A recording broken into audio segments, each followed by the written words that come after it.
everyone, it's Tim Holtz and I'm here in the Ranger booth at Creativation 2018 to share a couple of new things in the world of distress. Now, even though we have 12 new colors of Distress Oxide, which are fantastic, we also have a couple of new kind of accessory items to go with distress. One, of course, are the Distress blending brushes. These brushes are very, very cool to blend ink, work with stencils, and I'll share what we can do with that. And of course, Distress resist spray, which creates a very cool resist through stencils or spraying it on paper. And you can even use this stuff with your favorite embossing powder because you can emboss with this spray. Pretty cool. So let me take you through and share some of the demos. We'll start with resist spray really quick. Now this is a very milky consistency. It looks white, but it will dry completely clear. And it is designed to go on any surface. We can spray it on glass, on metal, on fabric, on wood, but on paper, of course, we can use our inks and our other mediums with it. And all we need to do is take our paper. It doesn't really matter what kind of paper you work on, whether it's mixed media heavy stock or watercolor or your journal or anything like that. But when we do spray it, we want to work in a box. We don't even want to work on our trusted craft sheet because this stuff, when it dries, it will actually dry with a texture. It's a very light texture, but you can kind of see where it looks embossed. It's got a little shine to it, but that texture will stick to every surface. So if you put it on your craft sheet, you're going to end up scraping and scraping and scraping it off. So I just have over here a cardboard box with some paper that I can throw that in. I can take my spray. I don't need to shake it. I don't need to do anything. On my tag, I'm just going to spray in a little bit of an area. On my watercolor, I'm just going to kind of splatter it a little bit, just because we can control different patterns. Now, the key to working with this when you are finished spraying is just take a baby wipe and wipe off the spray nozzle direct. You don't need to unscrew this, you don't need to flush it out. As long as you just wipe off that spray nozzle, you are good to go. We don't have to worry about it clogging up. Now, drying time of resist spray. Well, the fine mist actually dries really quick. Okay, wherever that fine mist was in here, it is already dry. The thicker drops probably takes about a minute or so to dry, but it is a heat stable medium. So if you're in a hurry, you can wave over this with a heat tool and you can dry it or let it air dry. So you don't have to heat it, but you can if you're in a hurry. If you're working in a journal, you're like, I gotta go, I'm ready to go. Now, this is already dry. And what's interesting is that it still has that same shine, wet or dry. So for me, when I'm working with it, I always spray it. I'll take my heat tool just to make sure, because you can't really tell unless you touch it if it's going to be wet or dry, because you can see that shine that's there. All right. So once this is finished, we can go over it with a lot of different mediums. We can use archival inks over the top. We can do a wash down watered acrylic, or of course we can use distress. We can use Distress Oxide. We can even use, let me grab this in here, Distress Crayon, right? We can use our Distress inks, our Distress stains. This is stain, this is crayon, this is oxide. Now these happen to be sprayed through a stencil. So if you're going to use a stencil with your resist spray, you need to make sure that you have a container of water. I'll bring this over here. It's just regular water, just sludgy water. But if you go through a stencil and you spray this, you simply want to make sure that your stencil goes into water immediately. And this resist spray will dissolve. If it dries on your stencil, it's on your stencil, okay? So it's part of the stencil, yeah. It's a textured stencil now, but that's okay, it'll still work. But what's great about this really is the effect that it gives. So here I'm just going to go in quickly with some spray stain. And I'm going to spray some colors. And you'll see that when you first apply the inks, especially something fluid, you're not going to notice anything happening. You're going to think, oh, maybe this didn't work. I don't think I had enough on there. You will. Trust me, you'll be good. As it starts to dry, that's when you're going to start seeing those resisted areas. Now remember, on this tag, I sprayed this part really heavy and it kind of went a little bit lighter. So I can still go with my water, spray it. I can still give this a little movement, right? Now I can get rid of this ink. And here's what I also like about working with resist spray, because in a mixed media world, we've resisted with a lot of things. Embossing powders, gel mediums, even microglaze. I like the fact that it creates a really cool texture, but I also love that it is heat stable, allowing me to do everything I normally do with ink, meaning when I go and dab off colors, I don't have to worry about this remelting like you would with embossing powder, right? But take a look at all those tiny little speckles that are starting to show up, right? Every little area that resist spray went resists, and you don't even see it, they're so tiny, but I love the effect that this gives. So cool. And it does give it a texture. I wish there was like texture television. It gives it almost like a little orange peel-like texture to our background. All right, look at that. That is our resisted tag. Love it. So I think just having this new medium that's working with our inks, whether we're doing sprays or whether we're doing stencils, just fantastic. Now, embossing, I'll just show you some samples of that. You know, working through a stencil, I love the fact that we can go solid and fading out. So this was sprayed exactly how I did the ink tag, right? Which over my stencil, I sprayed this heavy and this was faded out. And all you do is add embossing powder. And Ranger's got a ton of embossing powders. The trick to this one, everything ready, right? Powder ready, sheet to catch my powder ready, water ready. Yeah, because this is a medium that's designed to dry very, very fast, right? We wanted that because if you're doing mixed media, we want to get things to dry. So I'm just going to take my stencil, place it down. I'll take my resist spray, and here I'll just go in. I'm going to spray it heavy through the bottom of that. Take this, wipe off the nozzle, pick up the stencil, put it in water, everything ready. Pick this up, pour on my powder. And once your powder is on there, you're good, right? You don't have to heat it right away. You do have to heat it to melt it, but take a look at how the powder went on there. That to me is fascinating because instead of it being solid like you would get with an embossing ink, you can see already that it's very kind of pixelated. It's that whole spray pattern, and that's exactly how it melts. Now, if you know anything about embossing powder is a plastic, and when we melt it, it becomes liquid. And usually when we heat embossing powder, we can get it to smooth out. But on resist spray, it never smooths out. It doesn't matter how many times you spray it and you add embossing powder, it will just add another layer of texture. So this is very, very cool. Doesn't have to be metallic.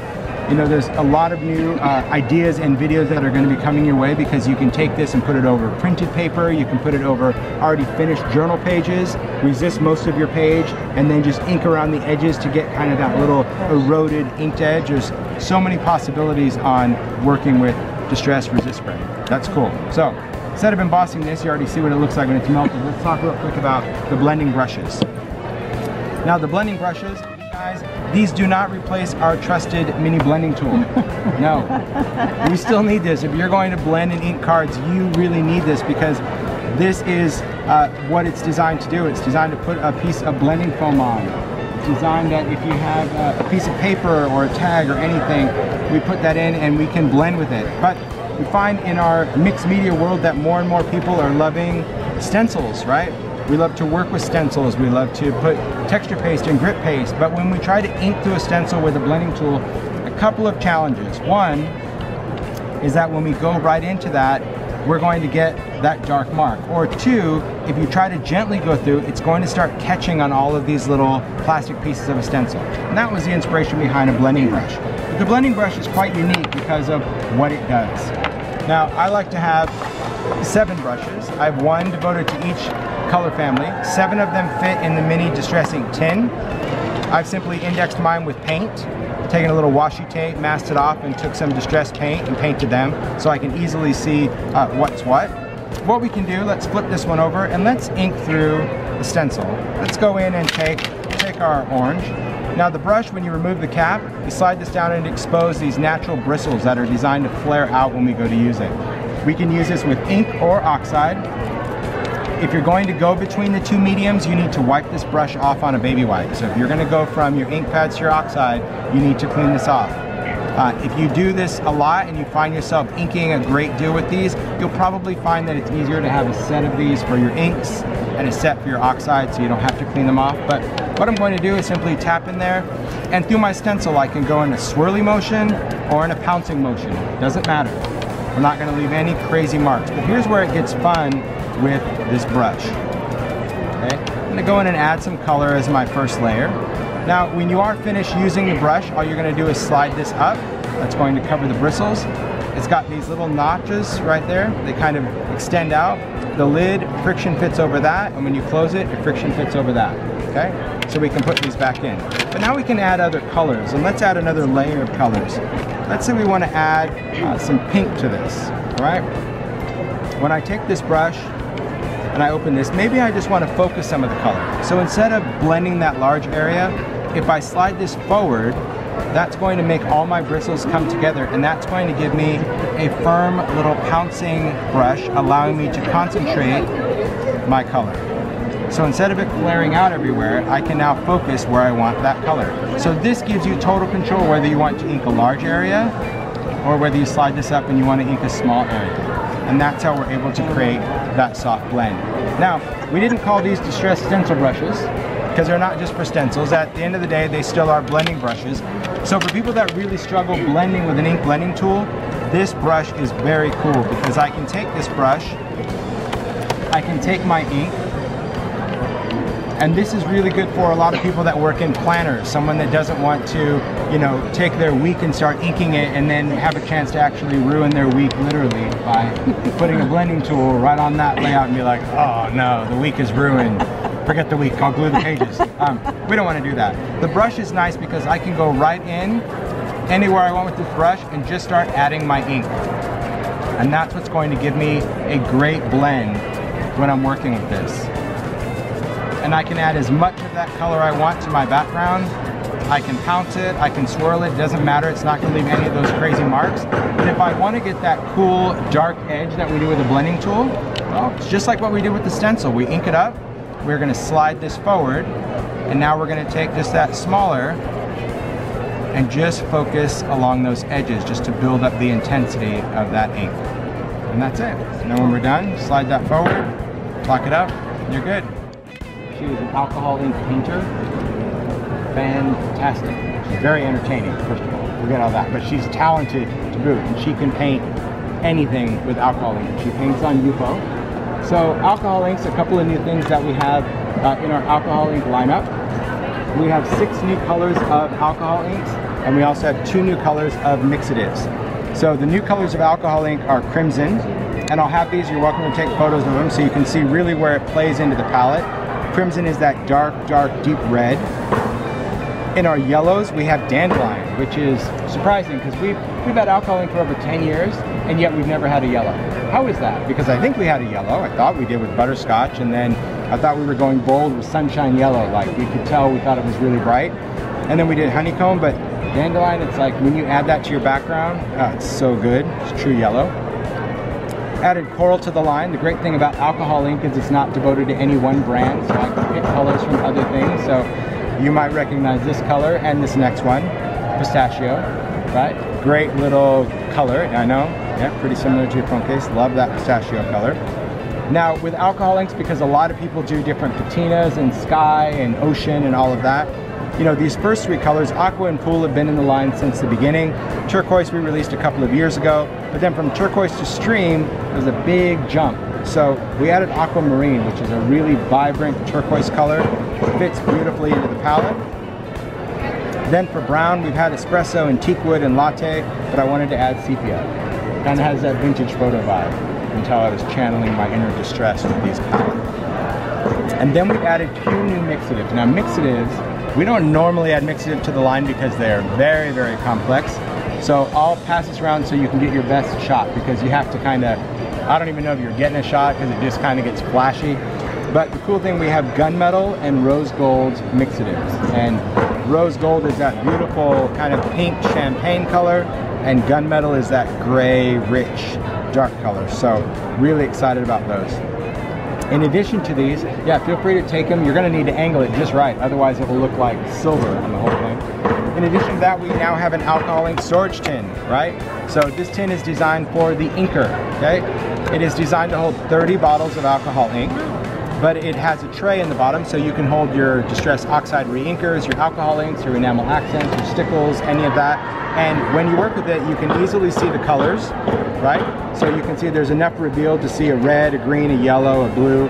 But when I take out my colors, I also don't have to worry about all of my bottles falling in together, because there is a tray at the bottom where all of your bottles fit in. So when you take them out, because nothing worse than being organized, you take them out and all of these just go in, and then you're just like, yep, okay. Yep. So this is really nice because it does allow me to put all of my colors back in, secure, and then when I go to use it, I don't have to worry if I flip this upside down that my alcoholic bottles are going to go everywhere. So lot of people are excited about that. Another cool thing that Ranger has done with the alcohol ink is really considered it more of a program. We did this a lot for retailers to kind of help you give your customers permission of what works with what. And we've been doing that throughout the years, as far as we've got the alcohol inks, the alcohol ink tin, we did alcohol ink Yupo, we did alcohol ink cardstock, but more and more people are painting with alcohol ink. So although we have the Distress palette, which we've had for years, we've now taken the same palette and also branded it in the alcohol ink line. So there's an alcohol ink palette. This is how Sharon paints with the inks. She actually puts the inks in this palette, lets them dry, these are completely dry, and then goes in with a synthetic brush, a little blending solution, and does her magic. She paints from a dry palette. So we also created just alcohol ink tool set. Something very basic, but one of the most questions we asked when we were at NAMTA painting is, do you need a special kind of paintbrush? You're painting with solvent, is it going to eat the brush away? Is it going to be this? And we're like, no, I just use one other brush. And they're like, what about this? What about that? And I'm like, just need a set of brushes. So it gives them permission to say, oh, I will use my alcohol ink brushes from my alcohol ink. So that's really all these are. There's nothing that significant about it. The other thing we did, of course, if we get a lot of requests because everybody loves the mini blending tool for Distress, they said, would you just do little round felts? I know, see? I know, it's the duh thing, but that's what matters most. It is a big thing because this just allows you now to use your alcohol inks with the mini blending tool. That's it. All right. Okay. Oxides themselves are a fusion of dye and pigment. And I say that because if you look at your regular ink pads, our regular stamp pads are dye ink, okay? It means we can see through them. So on light papers, they're very bright. On darker papers, they start to get dark. An oxide is dye and pigment. So when we apply them, they're vibrant on light paper, but they're also vibrant on dark paper. Because of that pigment, it really holds it up. But what makes it an oxide is that when it gets wet, it not only reacts, but it will oxidize, meaning when this dries, it will actually dry to an oxidized finish. That milky, hazy look on your paper that looks like chalk, but it is not, okay? It's an actual oxidation that happens with this particular ink, which is very cool. So the fact that I've had oxides now for a year and been playing with them and doing all sorts of things, I thought, what else can I do with them? I've used them on craft and watercolor and this. What happens if I change my paper up? So, like anyone would do, you do what you're not supposed to do, which is I thought, what if I used alcohol ink cardstock with my oxide? So I'm going to take alcohol ink cardstock. Now this is a glossy paper, okay? Glossy on one side, matte on the other, not photo paper. Although you can use photo paper. I haven't had much luck with it, but people go, I do it on photo paper. Okay, if you find a good one, let me know, but most photo papers I found get very sticky when I wet it and when I heat it. But this is a clay-based paper, and because it's clay, it does something very, very cool. So here I'm going to go in with my oxides, and I'm going to apply colors to my sheet. Now when I'm doing this, I'm pressing down on my ink pad. Okay, whenever you're going to create backgrounds with the inks, you have to press down, right? If you just drag it, you're not going to get enough ink out of your ink pad. Blue over there. Go in. We'll do a little pink. Let's throw in some greens. All right. There's always room for another one. Okay. Then we're going to go in. We're going to spray this with water because we know that that's going to oxidize it. But now I'm able to take my alcohol ink cardstock, glossy side down, and I'm just going to start printing. Now, when we work with a lot of ink, wet on wet blends, wet on dry layers. So once you make a couple of prints, you're going to flip it over and dry it. It doesn't matter if you like it or not, okay? You'll be able to add another layer. But if you keep going, you're going to blend all these colors together and they're going to make mud. They're never going to look good. And I'm just using a heat tool just to dry this layer. And you'll see as it's drying, that ink is oxidizing, right? But now I'm just going to go back in, do another layer, and dry it, okay? Sometimes this has to go through a lot of ugly. But in the mixed media world, you're only as good as your next layer. So if you don't like the way something looks, just add another layer. That'll either cover something up or reveal something, you never know. And each time I'm drying my layer, you notice I'm not drying it crispy. I'm just drying it enough to where it's not super wet and I can go back in and make another print. Now you can also look and see what other colors you might want. So here I can see that I want a little bit more blue, maybe a little bit more red. So I'm just going to dry this layer. Now we'll go in, I'll add a little bit more pink and red to that same area. Aged mahogany, I'll put a little bit more of that. Then I'll probably go in with a little bit more Mermaid Lagoon. And just add my water. Every time you add color, add water. Alright, so what I love about Oxide is that it's a dye and pigment. I can put any color anywhere. So I can put pink on top of blue, and it's going to stay pink. I can put my yellow orange, I can throw a little bit of blue there. Ooh, now it's getting good. You see, now I've got orange sitting on blue, pink sitting on blue, blue sitting on orange. But you'll see that with every layer we add and we dry it, you see how that's oxidizing, right? See how this thing is getting really hazy. But wait until you see what we do with it, because it gets really cool. All right, one more print just to kind of fill in these blanks. And go there, and I'll go a little yellow. All right, sadly I got rid of that. At home I would just grab another piece of paper, yeah. All right, so let's dry this one completely. So this to me is a great background, right? I've got all these colors, I've got this blue and this yellow, and this one I'm going to dry. But the reveal of this background, crazy. That's what's cool. Because you saw I put so many layers of oxide that it's getting really, really light. Because with Distress Oxide, every time you add water, it will continue to oxidize. So it's not like it just does it and then it stops. You add more water, it will oxidize even more and more.